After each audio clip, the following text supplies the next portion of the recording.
Esse é um daqueles what ifs que parecem simples, até você perceber que é a criatura mais adaptável de Jujutsu Kaisen dentro de um mundo onde praticamente tudo é resolvido através de magia. E isso é um problema gigantesco, porque o Mahoraga não é forte apenas por força bruta. Na verdade, essa seria uma das suas menores características. A sua maior característica é que ele adapta, aprende e evolui, encontrando respostas para qualquer fenômeno que o atingir. E agora, imagina isso em um mundo dominado por magos, como a Frieren, sendo uma maga milenar que aprendeu diversos feitiços, tendo magos até mesmo tão poderosos ou mais que ela. Com certeza vai ser um desastre.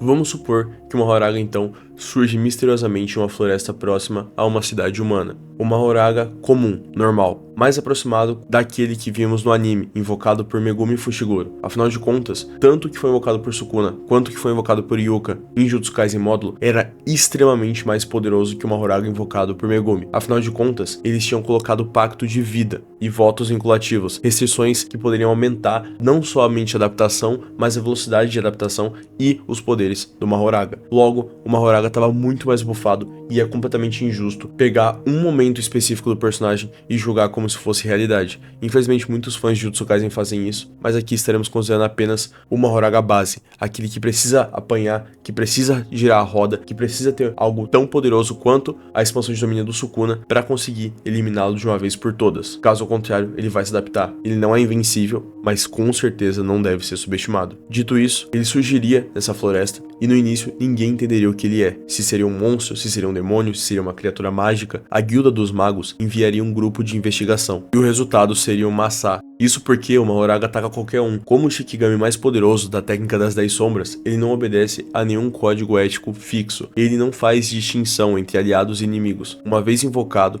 em um ritual de exorcismo, ele atacará tudo o que vê pela frente, inclusive o próprio invocador ou inocentes. Sendo assim, o grupo de investigação não teria nenhuma chance contra ele, o que teria que fazer com que a ameaça se escalasse a outros patamares. É então que, sem mais escolhas, a Frieren é convocada, e quando a Frieren chega ao local, ela observa os destroços e analisa o seu inimigo. A primeira impressão é que ele parece um demônio estranho, então ela lança um Zoltrak na direção dele. O acerto é direto, destruindo ele. Quando a fumaça desaparece, o Mahoraga ainda está de pé, a roda gira e ele se adapta. É então que a Frieren percebe que ele vai ser um problema. E é então que ocorre a primeira adaptação. A Frieren dispara mais feitiços, causando explosão, feitiços até mesmo de contenção, lançando ataques de longo alcance. Todos eles funcionam, uma vez. Porém a roda gira e depois de algumas tentativas, o Mahoraga começa a ignorar completamente os feitiços. Não porque ele ficou mais resistente, mas porque encontrou uma resposta para eles. E é então que ele se torna o pesadelo dos magos. E esse é o motivo principal pelo qual o Mahoraga é tão perigoso em Frieren. Porque no mundo de Frieren quase todo mundo luta usando magia, e o Mahoraga foi literalmente criado para superar fenômenos complexos. Então quanto mais magia ele recebe, mais ele aprende, e quanto mais ele aprende, mais impossível fica de derrotá-lo pela sua adaptação. E claro, rapaziada, eu acredito que sim, o Zoltrak em uma potência máxima poderia destruir o Mahoraga de uma vez só, já que a expansão de domínio do Sukuna, com os cortes que ele lançou, já foram capazes de derrotar o Mahoraga,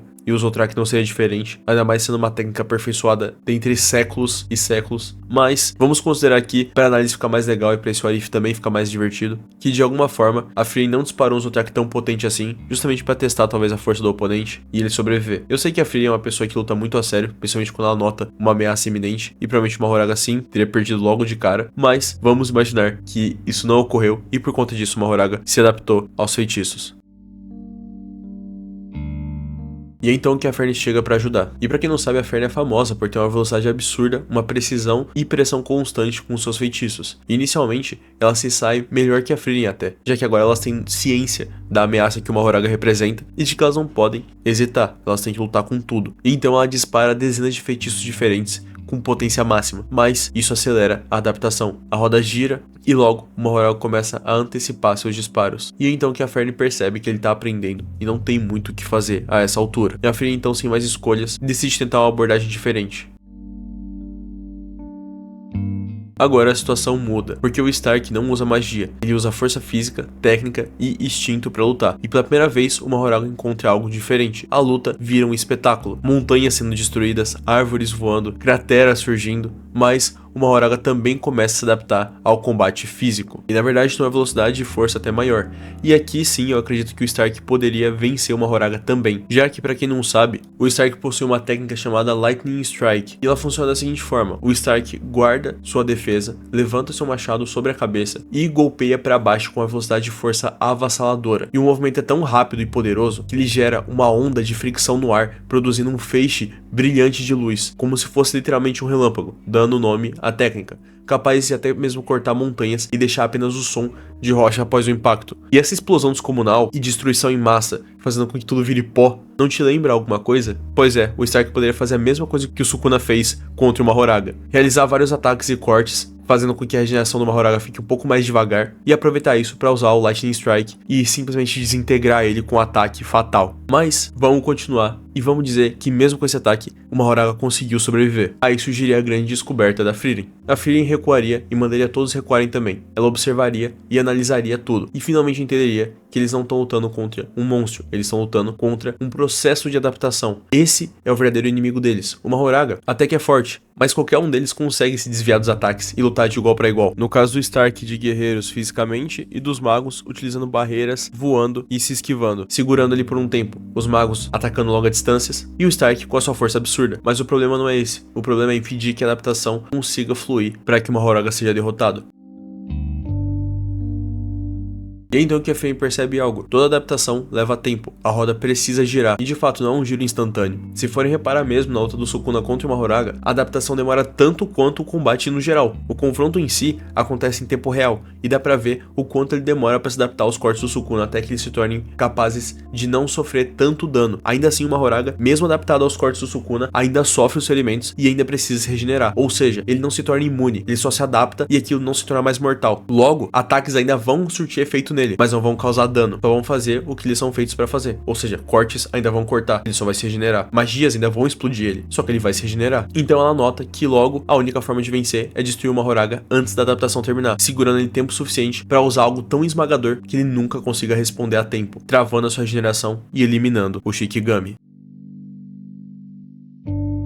E é então que a Frieren reúne a Fern, o Stark e vários magos de elite, os magos de primeira classe. E eles bolam uma ofensiva gigantesca. O céu inteiro se ilumina, milhares de feitiços são disparados, criando e causando várias explosões, e gerando barreiras também para impedir com que os ataques em massa ultrapassem a área deles e acabe ferindo pessoas inocentes ou civis que estejam passando por lá, que sejam. E vários ataques simultâneos são disparados, tudo de uma vez. Uma Horaga começa a adaptar, mas pela primeira vez a roda não acompanha, porque há informação demais, ataques demais, fenômenos demais para se adaptar de uma vez só. E é então que ocorre seu último giro. Uma Horaga tenta completar sua adaptação final, a roda gira lentamente, a Frieren observa, lança seu ataque mais poderoso e a explosão cobre o horizonte inteiro, ocorrendo um silêncio. E quando a fumaça desaparece, uma Horaga finalmente caiu, restando apenas só a roda Dharma, que vai se desintegrando. Isso porque, rapaziada, quem viu Jujutsu Kaisen módulo sabe, quando o Dabura utiliza um buraco negro, uma Horaga literalmente é destruído. Ele só se regenera e se adapta àquele fenômeno porque a Yuka colocou voto vinculativo dando a sua própria vida, ou seja, amplificando a técnica e, consequentemente, o Shikigami a um nível absurdo. Mas se não fosse o caso, se fosse uma Horaga comum, ele teria sim, muito provavelmente, perdido pro buraco negro criado pelo Dabura. E aqui com a Frieren não seria diferente. Com o seu buraco negro,